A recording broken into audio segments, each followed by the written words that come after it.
Why don't we jump into one? What's do you have a deal maybe that we can kind of go into?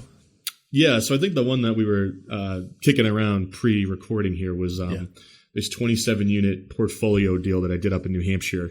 And this is one that I bought late 2019. It was mid-2020 actually we bought that, and I ended up refinancing it early 2021. Okay. But the backstory on it is connected with the seller through an email campaign. So found, skip traced the list, got all the names of the owners, got the names of the owners of the LLCs, grabbed their emails, sent the emails out asking if they wanted to sell. Long story short. So connected with an owner, older gentleman, late 70s. He owned 27 units, 4 separate buildings in Manchester, and which is, Manchester, New Hampshire, one of our core markets. And stayed in touch with them for like 9 months. Never, didn't want to sell. We got really close to a deal where it would have been a comically discounted deal. And at the end, he was like, all right, let me just get my appraiser in here to give me some numbers. And I was like, bummer, Yeah. You hear appraiser when you're trying to go direct to seller, and you typically, that typically kills a deal unless you're willing to pay market, but typically kills a deal. Yep. So appraiser comes in. I gotta love this about local appraisers in some of these small markets, right? Especially with how much the market's grown the last couple of years. Their mind is still in 2016, 17, 19. So he comes in and he appraises the whole thing at 20% below what I knew the current market value to be. So he says, this is what I want to sell it for. I want the appraised value. I said, sounds good. Let's sign a contract. And so that doesn't mean it's a deal killer. If, it was like a family friend who was an appraiser that wasn't in tune with the market, which some appraisers aren't in tune with the market. Yep. So it was a normal value add play. The buildings were in good shape. We were just going to, get some of the tenants out, keep some of the tenants, just get the rent up, increase the NOI.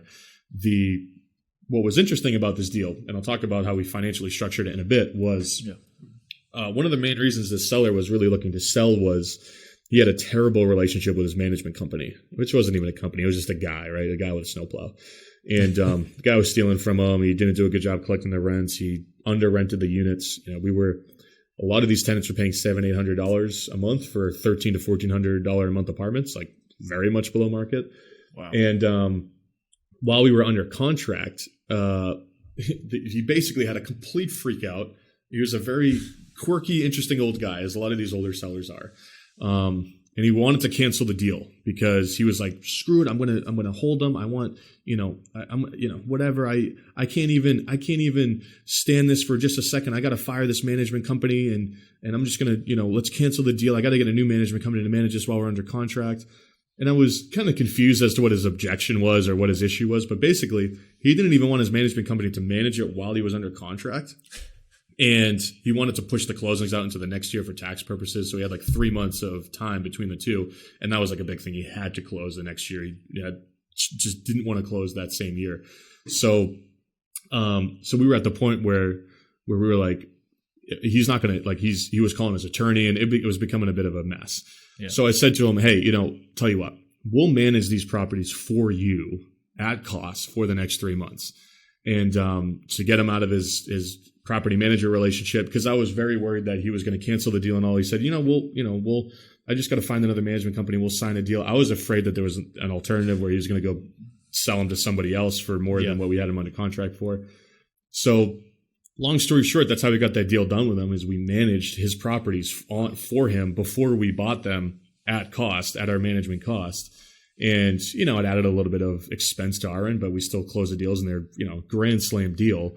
Wow. And we've actually done that on other deals in the past with like mom and pop owners who are like, I don't want to manage this. And if sometimes we'll say, hey, we'll manage it, while we're under contract for you. You don't have to talk with the tenants. We'll get their information, all this stuff. And sometimes it's a nice value add. But long story short, because I don't even want to talk about the financing of it. It was 4 different buildings. I had a private lender lend on 2 out of the 4 buildings.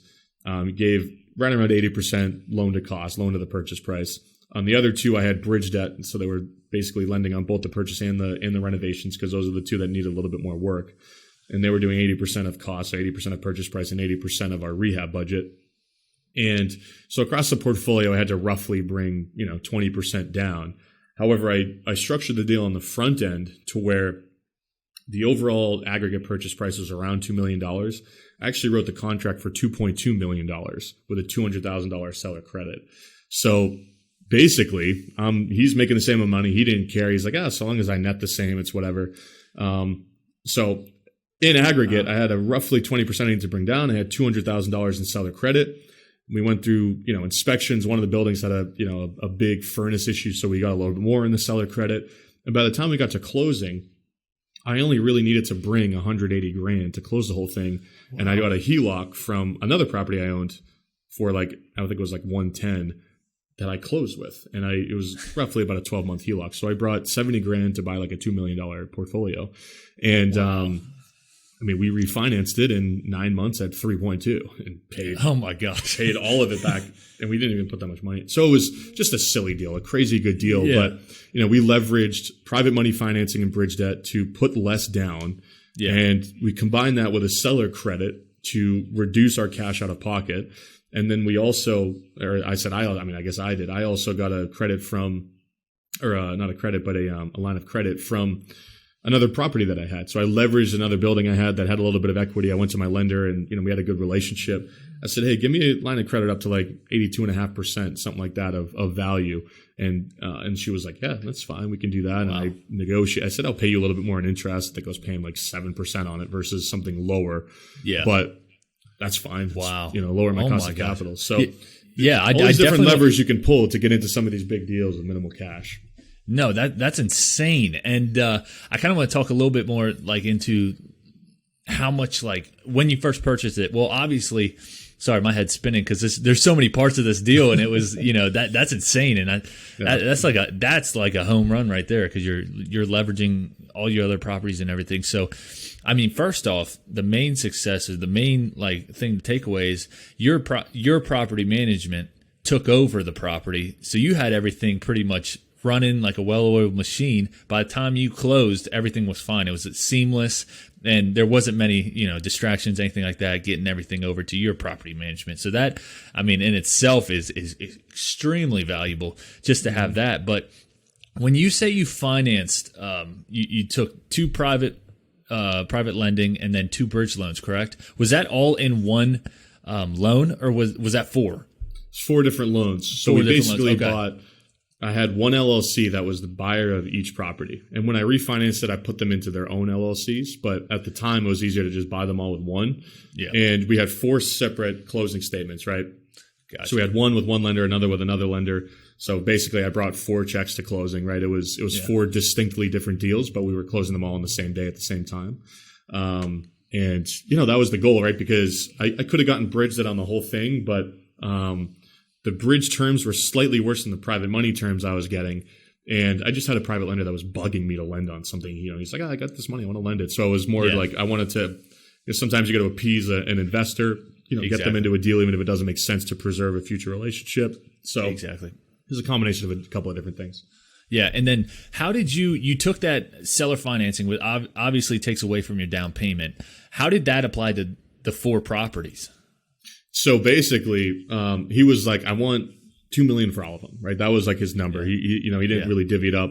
So I structured each one to where I was like, and we had a conversation, which was interesting, about his cost basis in each property. So in properties where he had a lower basis, we lowered the purchase price on that one, even if it was underneath his appraised value. One of them appraised at I think it was $450, but he had a very low basis on that one because he bought it in 2003 or something. So we lowered that one down to $390, right? So we took $60K off of that, so he was paying less in taxes on that one. And then we increased the offer on another one that was maybe appraised at $580. We brought that up to $640. So we jerry-rigged the numbers on each one so that he paid less in capital gains.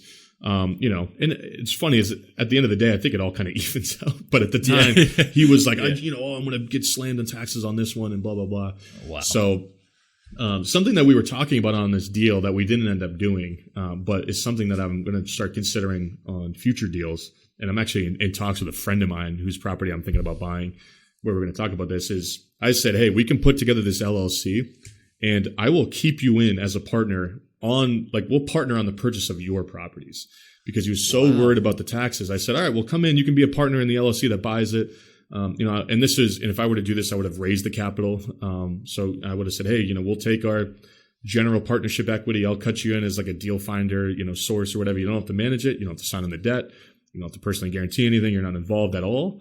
But when we close, I'm going to do a big cost segregation or bonus depreciation, big tax deduction strategy. And then you can take that and pull it down in your capital gains from the same properties that you just sold. Wow. So that's something that we're kicking around with owners that trust us as buyers, right? That's the big thing. They got to trust you. They're going to want to, basically, that's the whole thing, is like they want to keep working with you. And I built a great relationship with this guy over 9-10 months. Yeah. That's great idea. And have you ever heard of the concept, or have you ever done this, of actually buying the LLC that was already in place? So I've heard about that. I've never done it. Okay. I haven't heard about someone buying the whole LLC. I've heard someone buying into an LLC, and basically that's their method of buying into these assets. Gotcha. That's also an interesting strategy, very similar to what we're talking about, where it's like, you're kind of, it's a corporate sale versus you're selling real estate, and, might be taxed a little bit differently. I think there's a lot to consider in something like that.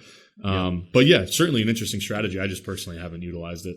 Gotcha. Yeah, no. I think the seller credit, I think that's a huge, it's a huge value point for those that are getting into real estate that may not have all the money for the down payment. And episode 4, Patrick McGrath, he actually told me about it. That's where I learned it. And we're under contract on duplex, and we're doing that. They're holding $60,000, and we only have to put down like $5,000. So that's awesome. Yeah, and it's going to cash flow like $850 a month. So it's the power of creative financing is insane. And like you said, personal relationships helps a ton. So when you got into this property, so you purchased this property, right?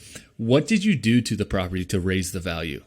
Yeah, absolutely. And I'm going to answer that. I do just want to throw an asterisk onto the seller credit thing real quick. Please do. Because if you're gonna go out and do like an FHA, if you get an FHA loan or some kind of, VA loan 0% down, but some kind of loan from a government-backed agency, or even from a local bank or credit union, they're probably going to have limits on the seller credit that you can take, because they still want you bringing cash to the deal. Seller credits work really well when you're working with private lending, hard money lending, and certain bridge lenders. Commercial, You should have that conversation with your lender to make sure that they're okay with it, because the last thing you want is to get to closing and the lender's looking at the closing statement going, "You're only bringing $40,000 to this? I thought you were bringing 100 or whatever," right? Exactly. And cancel the deal, and then you're screwed. So anyways, I throw that out there. Make sure that you and the lender are on the same page. Exactly. As for how we added value, so one thing I love about a lot of these tertiary markets, these older landlords, these less sophisticated markets in general, is how landlords they just have such a hard time keeping their rents with the market, especially the last couple of years where rents have been skyrocketing.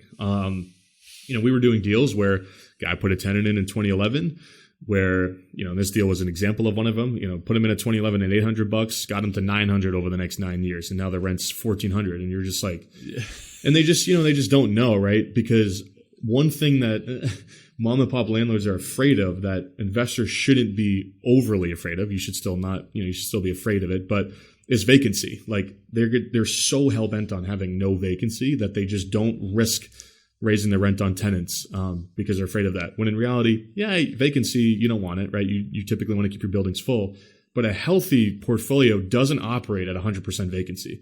Your portfolio should always be somewhere between 90 and 95% occupied, because that means you're keeping rents with market. So a lot of these landlords leave all this value on the table just for having their rents low. And then we do other things where we go in there and, part of what we like to do is be the A class of the C class. So, I heard this term on a podcast. I can't remember who said it, describing it in that way. But, if you go into a C class market, all the landlords are doing the same stuff. They put carpet down, they put their laminate down. They do these very cookie cutter renos. They never really get outside that box. What we like to do is, instead of spending $10,000 on that rent standard turn, we'll spend 13 and we'll get granite on there. We'll get we'll go the last 10%. We'll get the granite.